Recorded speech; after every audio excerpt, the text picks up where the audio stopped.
Okay. Well, thank you so much, Dr. Gibbs, for being with us today. Dr. Gibbs is a clinical neuropsychologist at Tier Memorial Hermann Hospital in Houston, Texas. And today he will be giving us a little more information on managing some challenging behaviors with children and adolescents with a brain injury.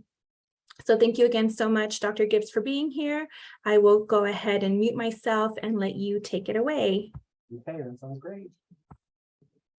Well, I'm very happy to be here with you all this evening. We're going to talk about strategies for managing behavioral problems and children and adolescents with brain injury. And so we're going to go through and we'll talk about some basic behavioral principles to help really understand sort of, hopefully why these strategies, behavior modification strategies are useful. And then hopefully you'll be able to apply those strategies with the person that with the brain injury. And we'll talk a little bit about the importance of context in supporting behavior, especially for adolescents. And focus on 2 to 3 antecedent strategies that can prevent behavior problems from happening in the first place. There's more information about me than you needed, so we'll skip through that. So first off, let's just talk a little bit about why do children misbehave? So when we think about behavioral problems, there are 3 things that we know for sure. So behavior is functional. So whatever the behavior is, the problematic behavior, it's serving some function for the child. It could be attention seeking, for sure. It could be avoiding something that they do not want to do. There's a lot of reasons that children may misbehave, but we always have to understand that there's some function behind it. We can also understand that behavior is predictable. So there may be certain situations or triggers or things that can help us sort of understand when this behavior is going to happen, when it's most likely to happen. And then finally, we know the behavior is changeable. So we can apply some basic principles and hopefully modify some of the behavior problems that we're having to deal with. So when we think about why do children, especially children with traumatic brain injury, why are they likely to, more likely to have behavior problems? So we understand that, many areas of the brain are responsible for helping us control and manage our behavior. And so, if a person has an injury to the orbital frontal area, they're more likely to be, so that orbital frontal really is sort of like right behind your forehead, over your eyes. They're more likely to experience some impulsivity, be a little disinhibited, maybe say things that they wouldn't typically say, that kind of thing. So the dorsolateral, or basically that means the side of the frontal lobes, and then the mesial, which means the middle of the frontal lobes. Persons who have injuries to those areas may have difficulty initiating or just getting started. They may sit there and not do anything, not because they don't want to do anything, but they have difficulty doing something without a prompt.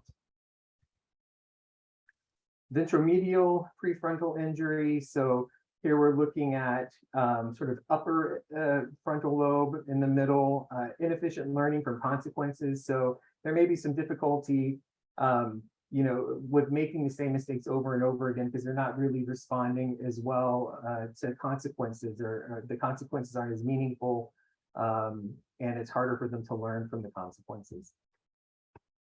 Dorsolateral or mesial prefrontal, impaired working memory, or just being able to hold multiple considerations before acting. So just too much information at a time can be overwhelming and difficult for the person with brain injury to manage.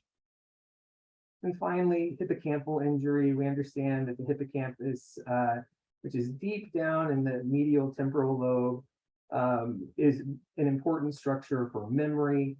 So there may be impaired declarative memory or conscious recollection. There can be inefficient learning from consequences once again, and that kind of thing. And so Certainly, there are a variety of structures or areas of the brain that can have a significant impact on our behavioral presentation if those areas are injured. And oftentimes, it's not just one specific area in traumatic brain injury. It can be multiple areas and the connections between multiple areas. So it can be pretty complicated. So what are some of the sort of psychosocial reasons that a person with traumatic brain injury may misbehave? Well, oftentimes there's going to be more learning difficulties with the person who has a brain injury. And so that can be very frustrating. It can result in acting out or disengaging from learning activities in school. Social difficulties. So, if somebody's, personality has changed, they're more impulsive, irritable, those kinds of things that can interfere with peer relationships.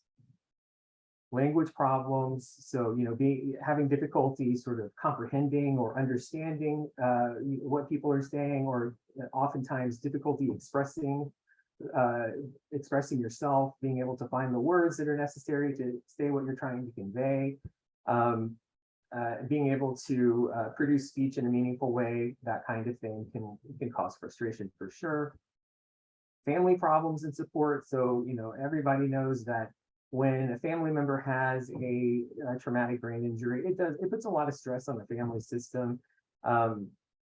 And there's a lot of demands on the caretakers, and that can also cause some frustration and difficulty in the home.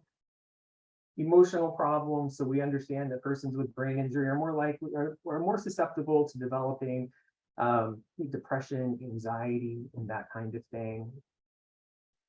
If a child had any pre-existing difficulty, so for instance, if a child had ADHD, then those pre-existing problems are likely to be worse. You're going to have, the ADHD is going to be more prominent and exaggerated in that regard.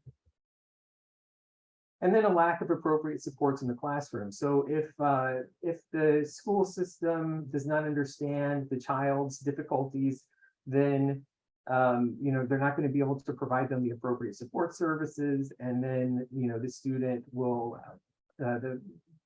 brain injury will be much more likely then to feel frustrated and have behavioral problems and that kind of thing, just because they're not able to meet the demands that are being asked of them. So we're going to move now to talking about behavior management and just some basic treatment and principle ideas related to behavior management. And these can be helpful in understanding how to respond to behavior, why behavior might occur, and hopefully how to more appropriately support behavior moving forward. So when we think about behavioral treatments, we're thinking about a few different things. So one of them is environmental control. So oftentimes there needs to be some structure, consistent support and guidance and that kind of thing, to help improve behavioral expectations, to set limits, and then increasing structure and routine. So if the environment is set up in that way, then that can really help manage a lot of behavioral issues. There are also what are referred to as contingency management strategies. And so these are like reward systems to improve motivation. And so, basically what we're using here is we're trying to look at the ABCs, so the antecedents, the behaviors, and the consequences of the behavior. So what occurs, what is sort of going on at the time of the misbehavior? What is that misbehavior? And then what is the result of that misbehavior? And if we can understand that, then that helps us get a much better framework for what's going on and how we can intervene. So some of the behavioral principles that are very important are, we think about reinforcement or, having a behavior occur more frequently. So a good behavior, for instance, there's punishment, which has the goal of reducing, problem behaviors. There are reinforcement schedules. So how often and how do we reinforce good behavior?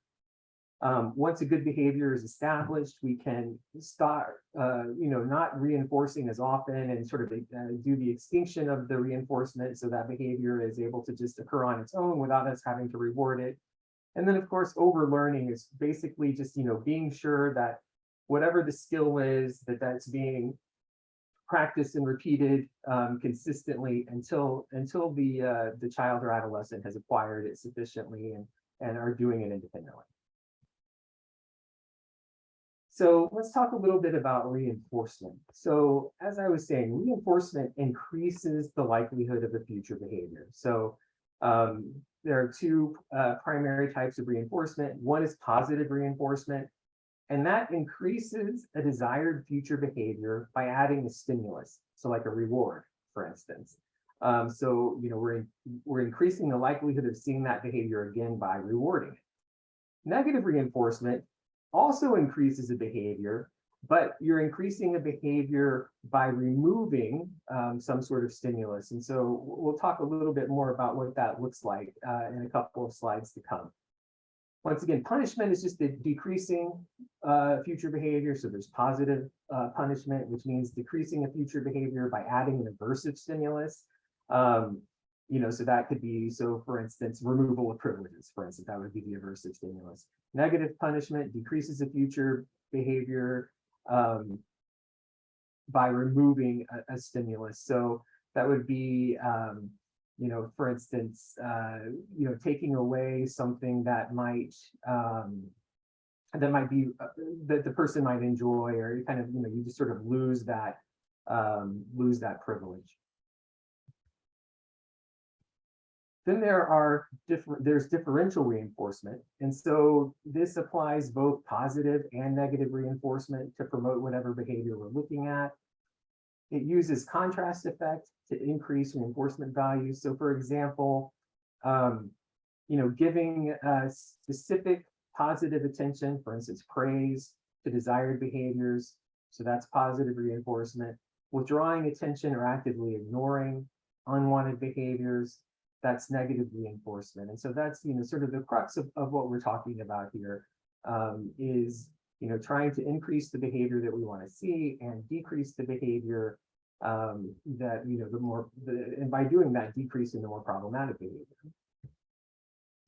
So here's an example of positive reinforcement. So they give you a lot of treats while they're training you. So play dumb for as long as you can. So they've worked the system here, but that basically in a nutshell is what positive reinforcement is. You're giving in this situation, you're giving a treat to the dog when they do some kind of behavior that, you're trying to reinforce with sitting or speaking, whatever it might be.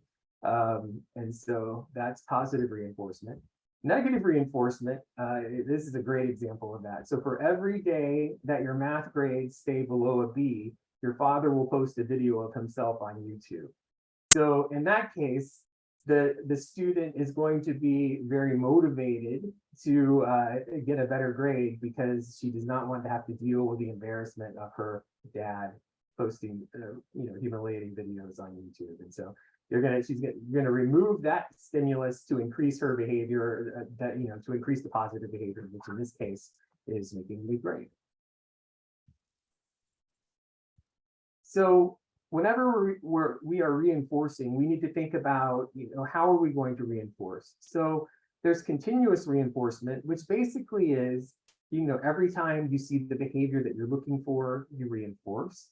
Then there's intermittent reinforcement. So you're giving like a fixed interval, like every 5 minutes, you give a reinforcement. Variable interval, you just kind of it's not consistent the amount of time, but you're rewarding like maybe after 1 minute, then maybe 2.5 minutes later, and so forth.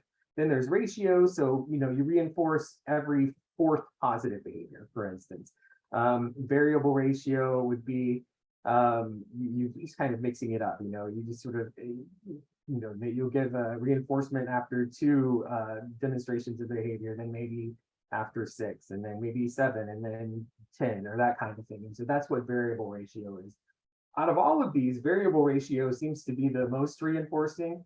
It's actually the kind of reinforcement that persons get when you're like gambling or that kind of thing. It's a variable ratio kind of a process there, so that can be most reinforcing. But I think that important thing that we want to remember is when we're trying to get a child to acquire a new skill, whatever that might be, we want to use continuous reinforcement because until we're pretty sure that they have acquired that skill, and then we can go into more of a variable type of reinforcement, and then eventually we can sort of fade or put that reinforcement under extinction. So once they're demonstrating that behavior routinely without getting the reinforcement.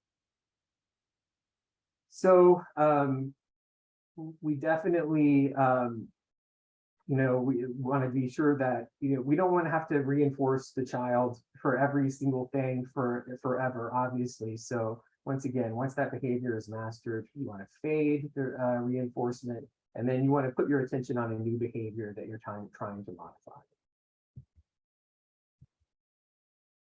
So reinforcement to promote overlearning. So, for overlearning, we want to emphasize sort of high frequency behavior demands. So something that's going to occur, fairly often. We might want to model or demonstrate how, what we're looking for, and then have little rehearsals or practice of that. Provide continuous reinforcement for the target behaviors. Provide intermittent reinforcement for already mastered behaviors. We can utilize tangible reinforcers with like a token reward system, which many of you are probably familiar with, or just using prizes to increase motivation for demonstrating the behavior. So one of the things that I think is important to remember is, we're trying to reinforce positive behaviors, and sometimes the child's desire to demonstrate, whatever behavior we're looking for may be very low. Internally, they don't have sort of that internal intrinsic motivation to do it. So by providing a reward stimulus, we're then giving them, hopefully, if we're using the right rewards or reward type, we're giving them some motivation, to external motivation to demonstrate that behavior. So foundations for promoting behavioral change. So, and we're going to talk more about sort of the traditional model, or model that's used for very specific behavior problems, and often for behavior problems in younger children. But I like this quote a lot here. And so basically, a failure to understand how a child's typical behaviors reflect his disability can result in misperceptions, such as viewing the child as non-compliant, willfully stubborn, or unmotivated, rather than confused, involved in a repetitive routine, or focusing on less relevant aspects of the situation. So, if a better understanding of the child's behavior then will help us understand what that, understand that behavior better, why it might be occurring.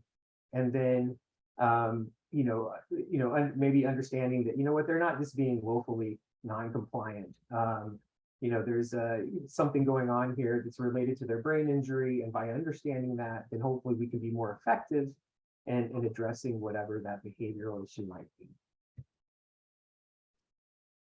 So, so one of the things that we want to do is, let's say that we are, performing some sort of task, whatever that might be. So we're trying to get the child to do their homework, or to clean up a room, or whatever it might be.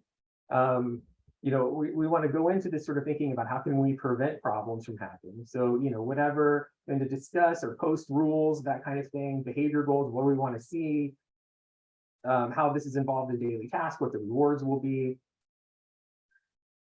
We want to structure the task in a certain way. So for instance, we want to have a startup and closing routine. So, sort of something that you say when you are about to initiate whatever it is that you're going to do. So, okay, now we're going to start.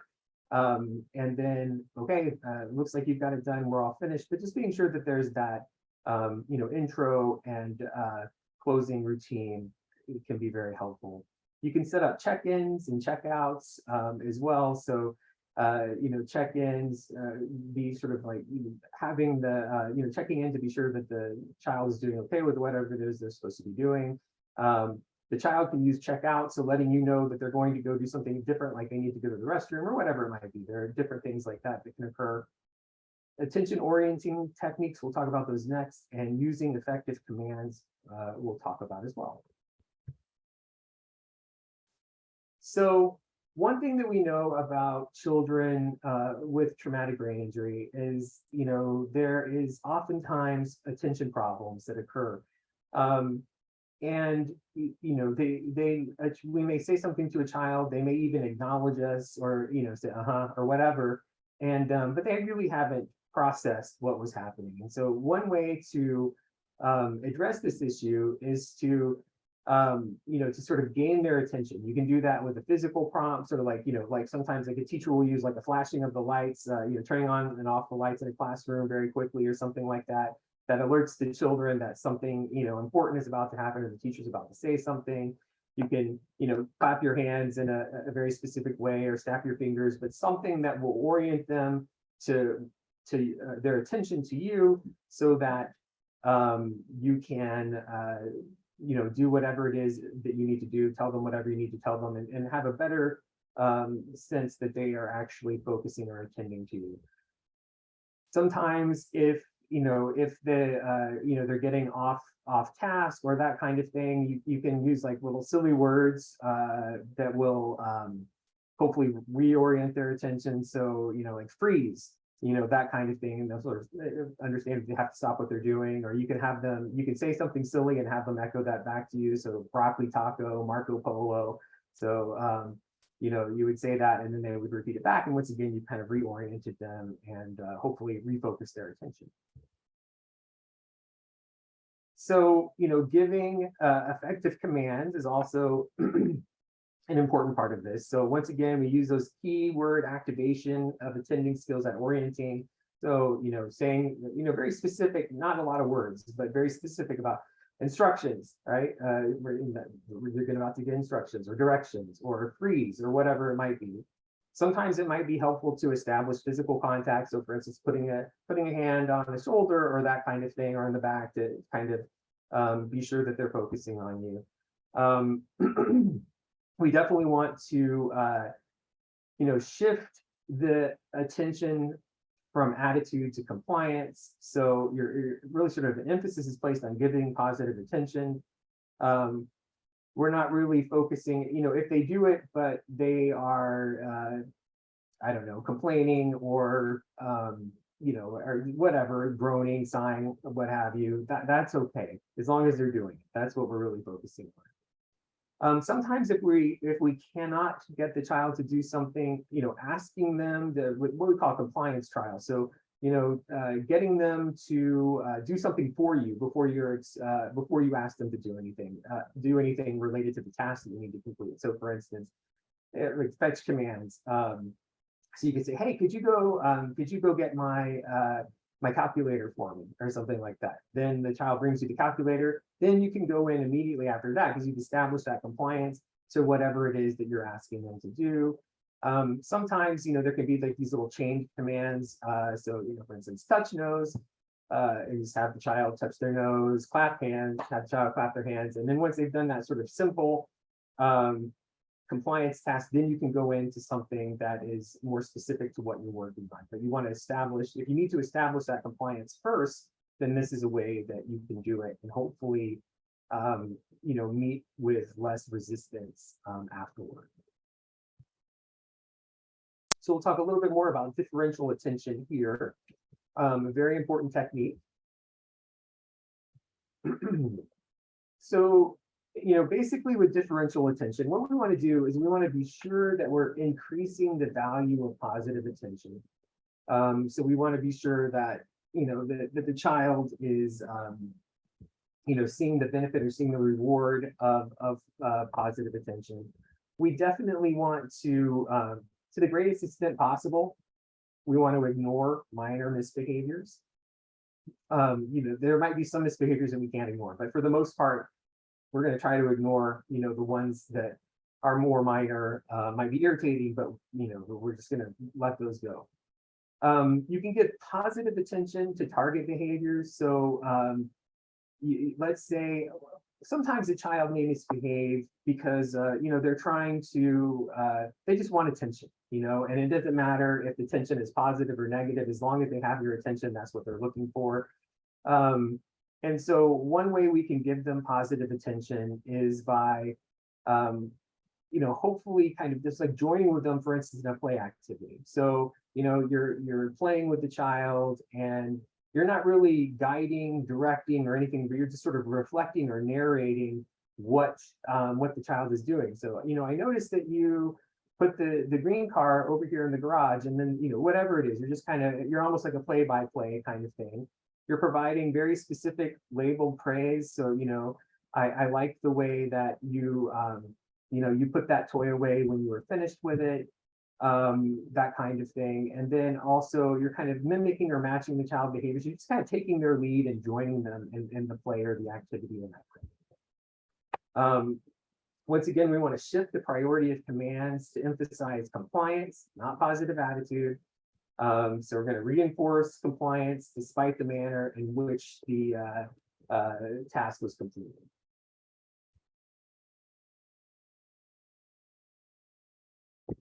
So another type of differential attention is what we call the competing behavior model. And so this can be very useful, especially for very specific problem behaviors. Hitting, maybe singing when they're not supposed to be singing, or whatever the behavior might be. We're going to try to replace that behavior with something that will compete with it. So something that if the child does the replacement behavior, then they cannot engage in the original problematic behavior. The likelihood that a child will use a positive alternative behavior increases whenever that alternative provides the child some sort of control and is maybe easier or more efficient than the problem behavior. And we'll show a couple of examples of this. So here's an example of how this works. So the antecedent. So what's happening, at the time of the behavior problem? So the child is participating in a learning activity. So that's what's happening. What's the behavior? The child is self-injurious. Maybe they're hitting themselves with their hand or that kind of thing. What kind of replacement behavior can we do? So we can reinforce clapping hands to replace the hitting, the hitting of the self and that kind of thing. So we're going to reinforce that behavior. And then eventually the self-injurious behavior will decrease. And so that's a very simple example of what a competing behavior model is. We just have to, try to think of something that's going to effectively replace the problem behavior, and begin to reward that. So here's a case study, kind of using a competing behavior model. So Kara is a teacher of a child with TBI. The child recently began to pinch his arms. She takes data on the behavior and discovers that it functions for attention. So whenever he pinches his arms, she comes over and tells him no pinching. He's getting the desired attention that he wants. So the intervention here would be, Kara decided to implement an intervention that uses differential reinforcement. So she taught him to sit with his hands intertwined on his desk. This is an incompatible behavior with pinching because he's not able to pinch while his hands are intertwined.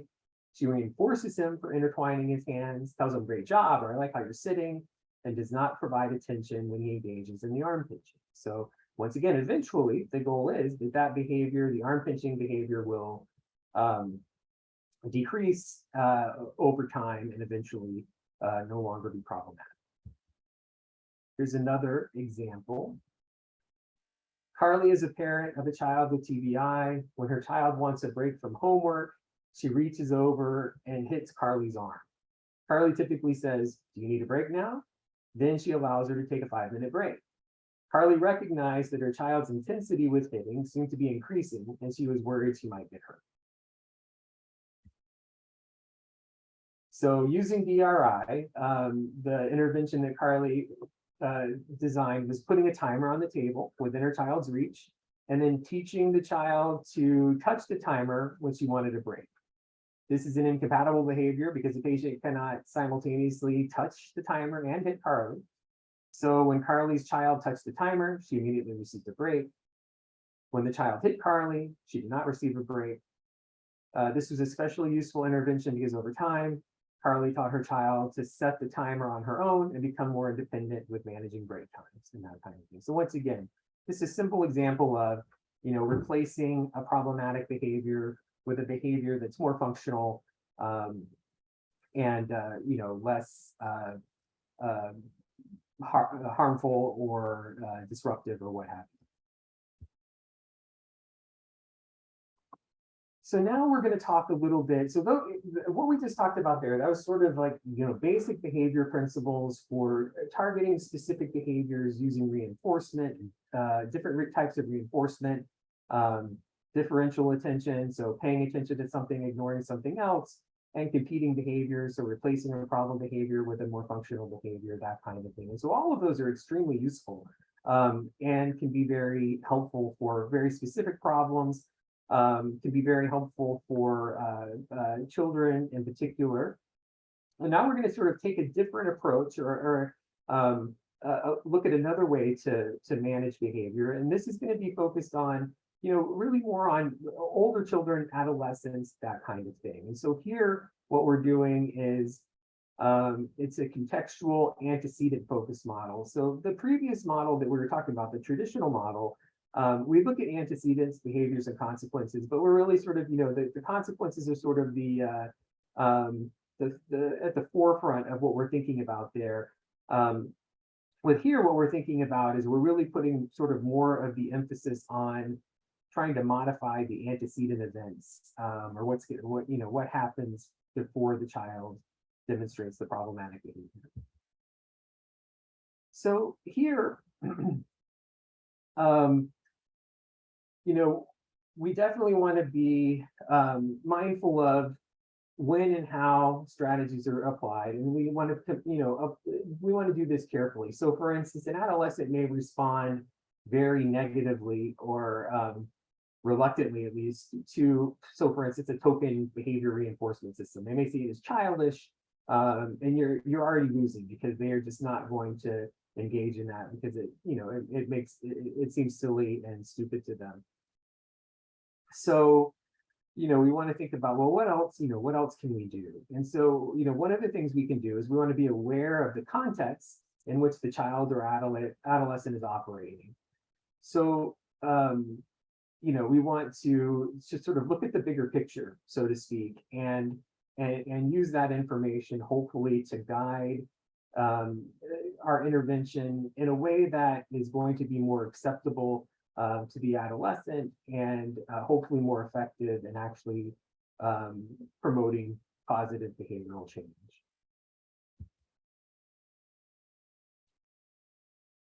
So for older children and adolescents, we want to be sure that our interventions avoid power struggles. It's so easy to get into a power struggle with an adolescent, for sure.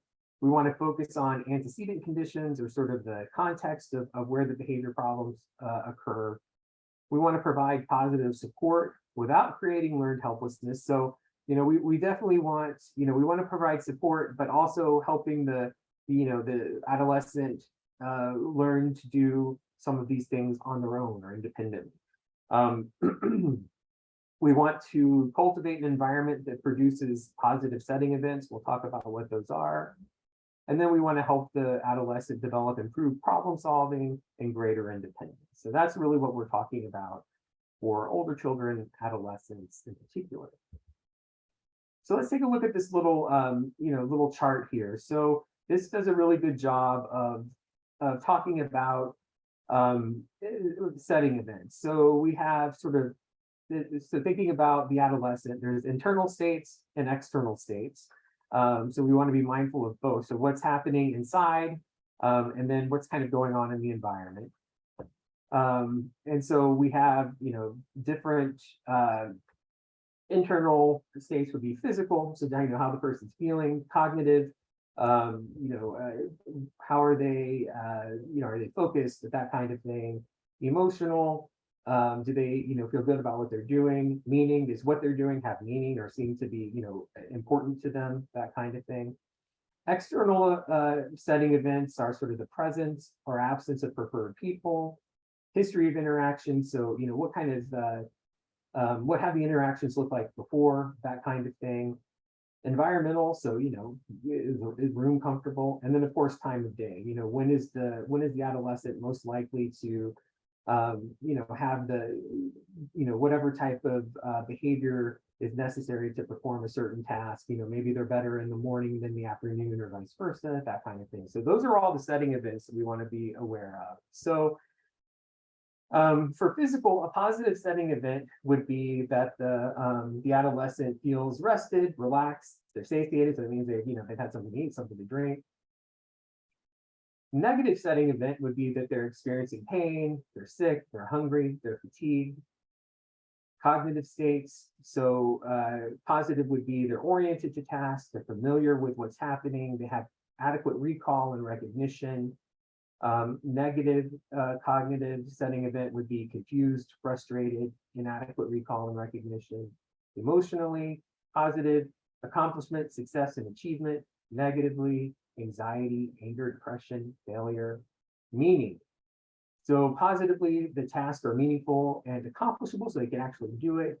Negative would be tasks are meaningless, infantilizing, or impossible, just too hard. So switching to the external states, so presence or absence of preferred people. So here would be positively would be preferred people are present. So that's also important. Negative setting event would be absence of preferred people or presence of non-preferred people. So maybe persons that the adolescent has had negative interactions with, that kind of thing. What's the history of the interaction? So there has been recent positive interactions with whoever the child is, an adolescent is working with. Negative setting events where there's been recent conflict and disagreement. Environmental, appropriate and desirable environment, whatever that means, quiet, few distractions, comfortable in terms of temperature, that kind of thing. Negative setting events would be a setting that's too loud, bright, noisy, distracting. And then finally, the time of day. What's the best time of the day? We don't want to ask somebody to do something at the worst part of the day, especially if what we're asking them to do is a little more complicated or that kind of thing. And so if we can be mindful of these setting events, both internally and externally, then we can hopefully start to think about how can we set up the context or the setting in which the child, the adolescent is operating in to include more of these positive setting events. And if we do that, then at the outset, we're going to prevent a lot of problems from happening in the first place, because we have all of the supports that are necessary to help the adolescent experience success. So positive behavioral momentum. So we know for sure motivation and compliance are challenges that parents and teachers, especially older children and adolescents with brain injury deal with, because their instructions, requests are met with resistance very often. So positive behavioral momentum here is, involves making a series of high probability requests followed by a different or low probability request. So this is kind of similar to what we were talking about earlier, where we are giving compliance commands. So for instance, touch nose, or please go get my calculator, that kind of thing. But once that same principle applies here, we're going to ask them to do something that is more high probability, something we know they can do, something that they're not going to resist doing. And once they've done that thing that, they've complied with that request, then we can start to move on with some more low probability requests, because we've established that compliance. So with positive behavioral momentum, we want to be sure that the individual becomes accustomed to responding to easy requests, thereby increasing the likelihood that he or she will comply with the more difficult ones. We know for sure when people are feeling good physically, feeling good about themselves, experiencing success on important tasks, they're better able to do challenging things. So we need to be mindful of that. And one way to establish positive behavioral momentum throughout the day for persons with brain injury is by having good daily routines with a lot of effort devoted to positive setting events before the introduction of a more challenging or difficult task. So developing a routine is, especially for adolescents, it's true for, all persons with brain injury, but, thinking about adolescents here, routines are super important because they do a lot of very useful things. So, oops, sorry. We know for sure that an adolescent with brain injury may have difficulty planning and organize their daily tasks. They just have a hard time, putting all the pieces together to do what needs to happen. And to help with that, we can plan a consistent routine at home and school that is predictable. So, they're getting up at the same time each day, performing hygiene tasks in the same order, eating meals at the scheduled time, using checklists where necessary to help stay on task, etc. And basically, a predictable daily routine helps the person with brain injury better anticipate, initiate, and complete daily activities. So they're going to be more likely to get things done. And that's especially important when we are thinking about creating those, positive setting events in which that daily routine is occurring as well. So when creating a daily routine, it's probably best to try to get the child or adolescent to participate in that. So you can engage them in creating a schedule, including all the activities that he or she might choose or be required to participate in during the day. It's helpful to provide a preferred activity for every mandated or non-preferred activity. Once again, sort of thinking about that positive behavioral momentum. And what this schedule does, or this, what it helps to do is provide a sequence that guides the child and adolescent through activities without having to rely on reminders from parents or teachers, or kind of developing that learned helplessness. We're helping them learn to do things independently. That will be a longer term strategy for success by helping them learn to do things on their own, obviously. If depending on the child or adolescent, sometimes it can be helpful if the routine is picture based. So you could use pictures to represent, homework, hygiene, whatever it might be. Especially if there's some sort of issue with reading or that kind of thing. But whatever works best for the child is fine, as long as there's some sort of routine in place that they've participated in, creating that routine themselves. So here's a simple example of what a routine could look like for a person with brain injury. So 6 a.m. to 8 a.m., shower, get dressed, eat breakfast. This is very sort of, some people may need more detail in each one of these things. So like maybe specific things in terms of what taking a shower involves, what getting dressed involves, but this is kind of just the basics here. Then from 8 to 10 a.m., they have physical therapy. 10 a.m. to 12 p.m., they have a Zoom meeting with classmates to work on a history project. 12 p.m. to 2 p.m., eat lunch, do physical therapy, home exercises. 2 to 4, listen to music, fold and put away laundry. 4 to 6, help with and eat dinner with family. 6 to 8, chat with friends on Discord, play video games together. 8 to 10, video games till 9:30, then get ready for bed, bedtime to 10. So just this kind of like a very sort of structured kind of routine that will help guide the adolescent through their day. It puts less stress on them for having to kind of think about what they're going to do next, or remembering what they have to do that's important.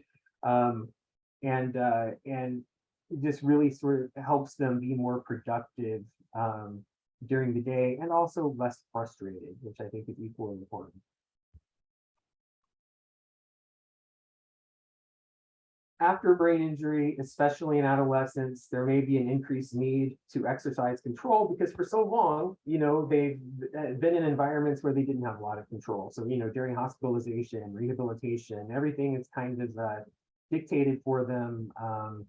They don't have a lot of control over the activities of their life. And so that need for control really kind of comes out, later in their recovery. And this can result in power struggles that can be very frustrating. And so one way we can deal with this is by beginning activities by giving the child or adolescent a set of choices. So instead of saying this is what you're going to do, here are 3 things you can do, which one do you want to do? That gives them that sense of, they can make a choice, they have some control over that choice. That can be a really good way of ensuring that they are going to demonstrate the behavior, participate in the behavior, whatever it might be, with less resistance. And so an important thing here, we're not allowing the adolescent to dictate activities, but we're routinely providing them choices about their participation within activity. So, the 3 activities that we're offering are all important and need to get done. But the person gets to choose from those activities in terms of what they're going to do that day. Some activities may be non-negotiable.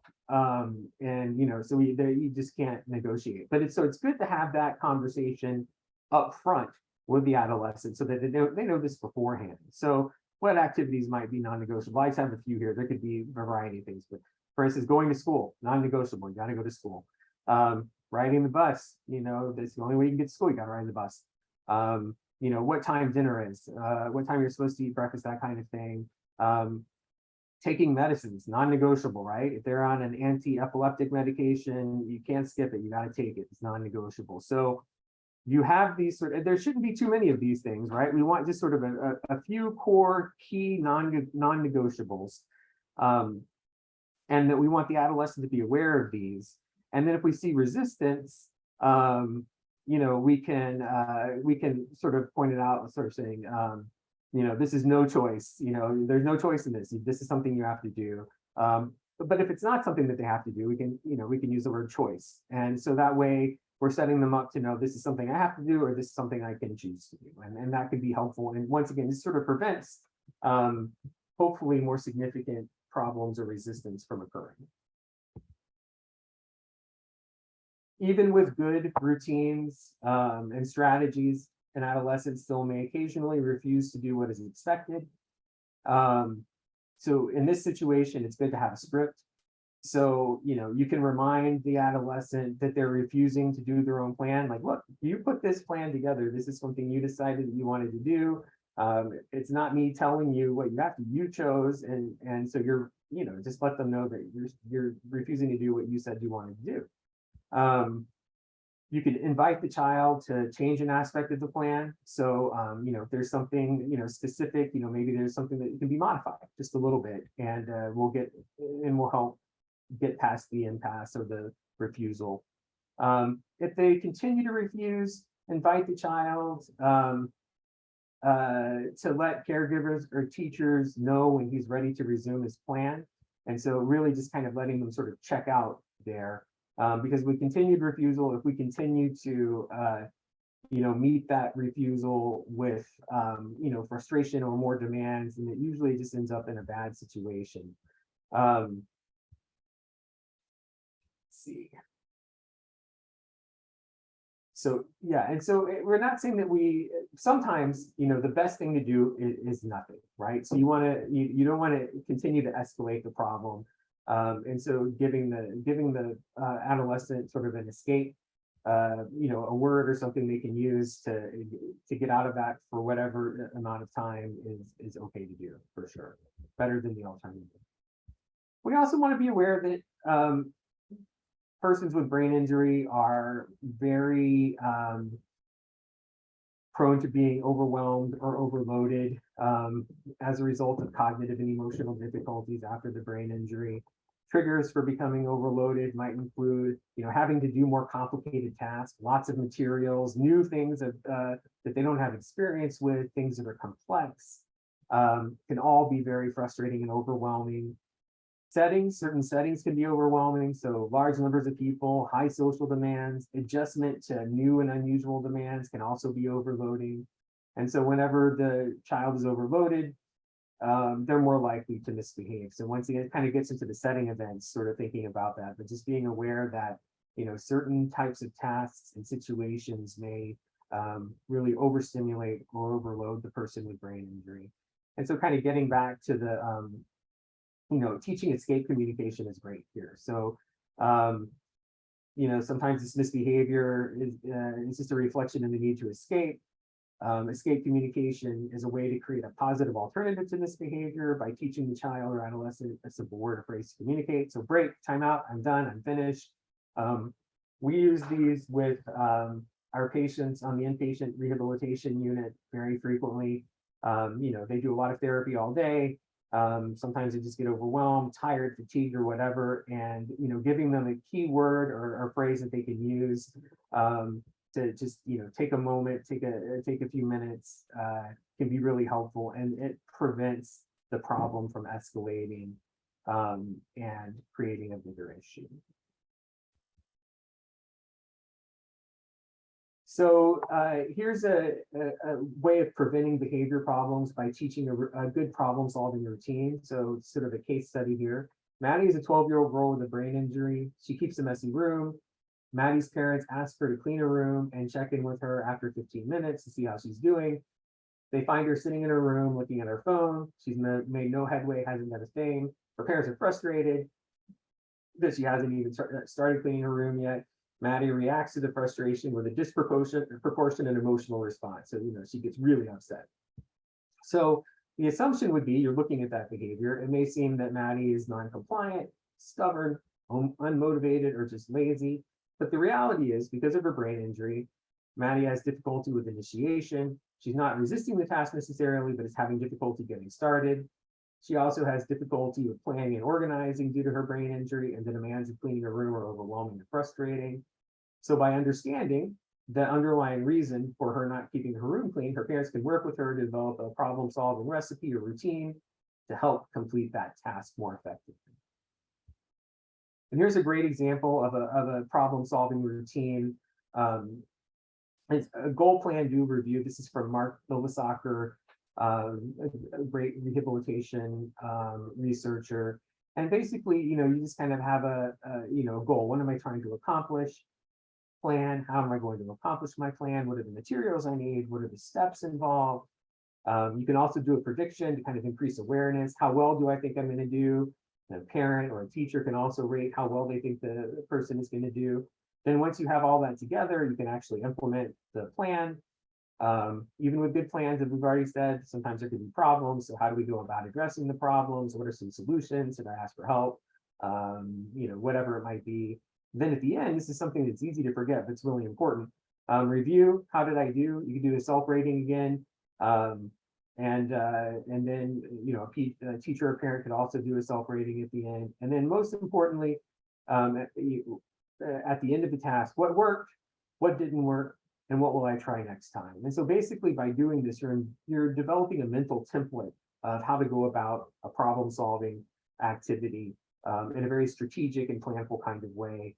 And with repetition, the idea is that this approach will become internalized, and the adolescent will be able to do this independently at some point in the future. So here's a sort of an example of what that looks like. So this simple cleaning my room in 15 minutes. Material, so you're going to ask, how am I going to accomplish my task? Materials, I'm going to trash can or bag for throwing away trash, box or basket for things that don't belong in a room. Steps, put dirty clothing in hamper, put trash in trash can, make bed, refold, rehang clean clothes, pick up all the toys, identify items that don't belong in the room, place them in a basket or box to remove. So you implement it, there's a problem, not sure where something goes, what's the solution? Well, I can ask mom or dad. What worked? The room was clean. What didn't work? Oops, I forgot to check under the bed. What will I do differently next time? I'll remember to check under my bed and maybe include this as a separate step in my plan. So just sort of a simple example of how this can look in a real world sort of situation.